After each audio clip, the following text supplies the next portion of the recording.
लागे ओ मनवा लागे लागे रे सावरे लेते रहो अजिया कजिया।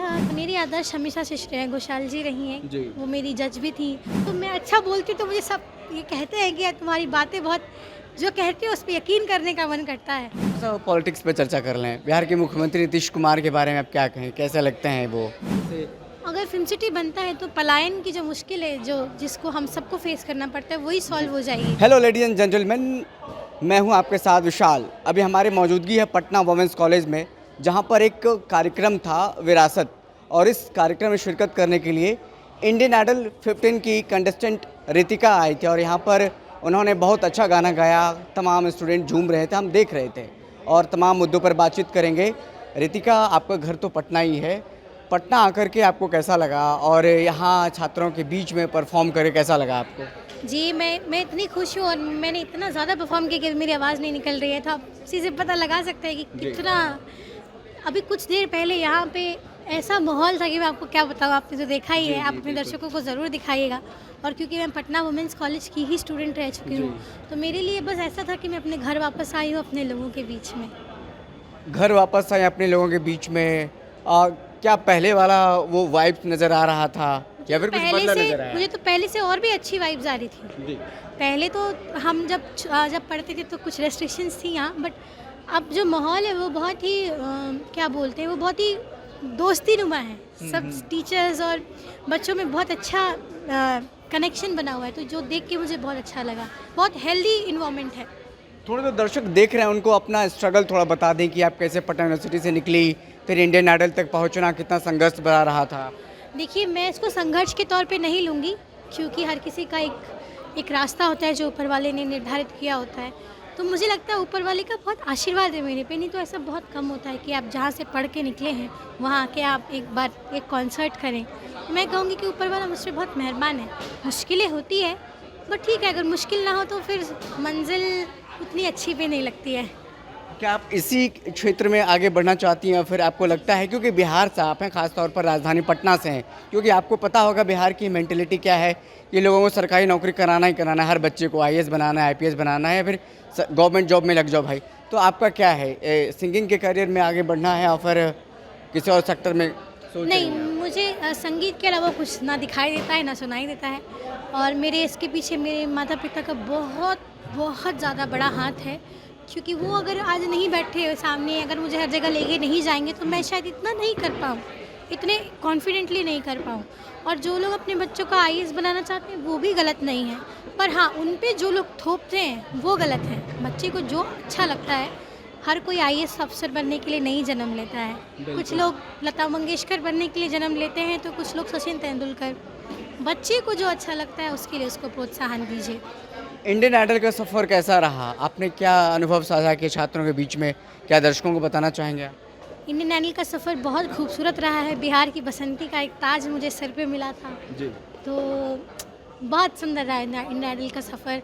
पटना से निकल के बॉम्बे शहर जाके अपना नाम बनाना, ये बहुत बड़ी बात होती है और बहुत मुश्किल भी होती है, पर मेरे कॉलेज का साथ था तो मैंने कर लिया।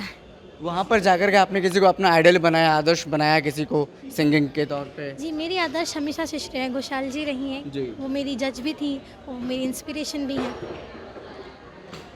कल की खबरें हैं, अरिजीत सिंह ने छोड़ दिया प्लेबैक सिंगिंग, क्या आप कहेंगे? क्या आपको लगता है कि सही डिसीजन लिया?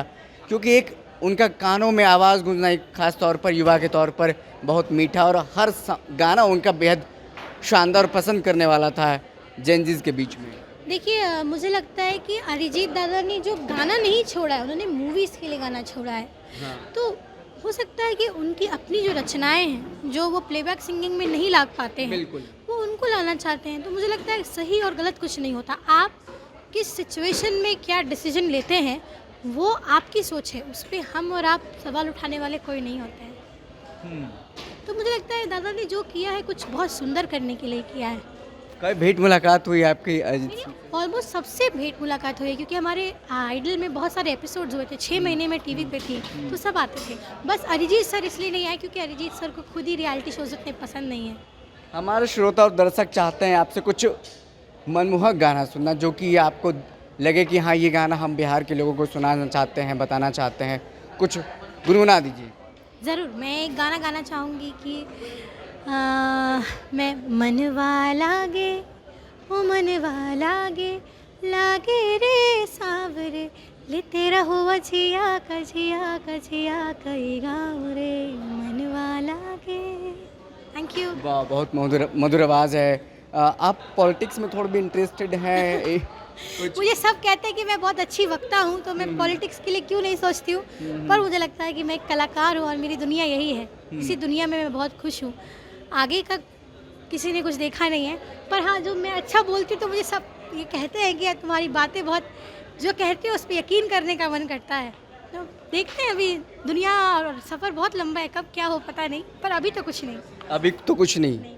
तो आपने क्या प्लान किया है कि मम्मी पापा ने क्या कुछ कहा है, क्या बताया है कि बेटी खूब इसमें एंजॉय करो, मज़े करो? इंजॉय तो देखिए, आप जैसे स्टेज से लगता है कि आप इंजॉय कर रहे हैं, बट आप यहाँ पे 1 घंटे हज़ारों की भीड़ को काबू में करना, ये बहुत मेहनत लगती है। इसमें सालों का मेहनत है, 15 साल का प्रैक्टिस है, तब जा डिफिकल्ट है। बहुत डिफ़िकल्ट है। इस कला को सीखने में सालों लग कहते गए, हैं समा बांध के रखना हाँ। बहुत मुश्किल है। क्योंकि 1 घंटे 2 घंटे लोग आपको सुनते रहे सुनते रहे सुनते रहे, ये बड़ा मुश्किल होता है। थोड़ा सा पॉलिटिक्स पे चर्चा कर लें। बिहार के मुख्यमंत्री नीतीश कुमार के बारे में आप क्या कहें, कैसे लगते हैं वो? मुझे अच्छे लगते हैं। मैं ये नहीं कहूँगी कि मुझे मतलब कुछ बढ़ा चढ़ा के नहीं बोलूँगी। मुझे व्यक्तिगत तौर पे वो बहुत सुलझे हुए व्यक्ति लगते हैं, और मुझे लगता है कि जितना उन्होंने बिहार के लिए कर दिया ना, किसी और के लिए करना बहुत मुश्किल था। क्योंकि मैं ही इस बिहार में अगर आज से 15 साल पहले चली जाऊँ, मुझे आजकल लगता है कि मैं दिल्ली एनसीआर में हूँ, मुझे लगता ही नहीं कि मैं पटना में हूँ। तो दिस इज़ समथिंग जो उन्होंने किया है, तो उसका क्रेडिट उनसे नहीं ले सकती।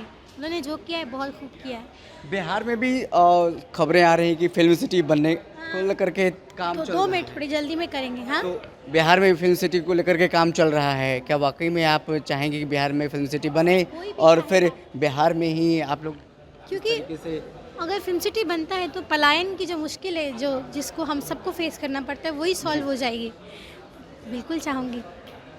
एक जो पलायन है एक मुख्य समस्या में से बिहार के लिए, खास तौर पर अलग अलग राज्यों में लोग काम करने के लिए जाते हैं, और तो आप चाहते हैं कि बिहार में, पटना में इस तरीके के कुछ आप लोग को भी कुछ काम मिले, या फिर यहाँ के जो गवर्नमेंट है? आज मुझे इतनी खुशी होती है कि पटना बिहार में मैं इतना काम कर रही हूँ, टचवुड, जिसके लिए लोग बॉम्बे दिल्ली जाते हैं, वो मैं सब कुछ यहाँ से कर रही हूँ। तो मैं तो चाहूँगी ना कि मेरे जैसे हज़ारों बच्चे यहीं से करें।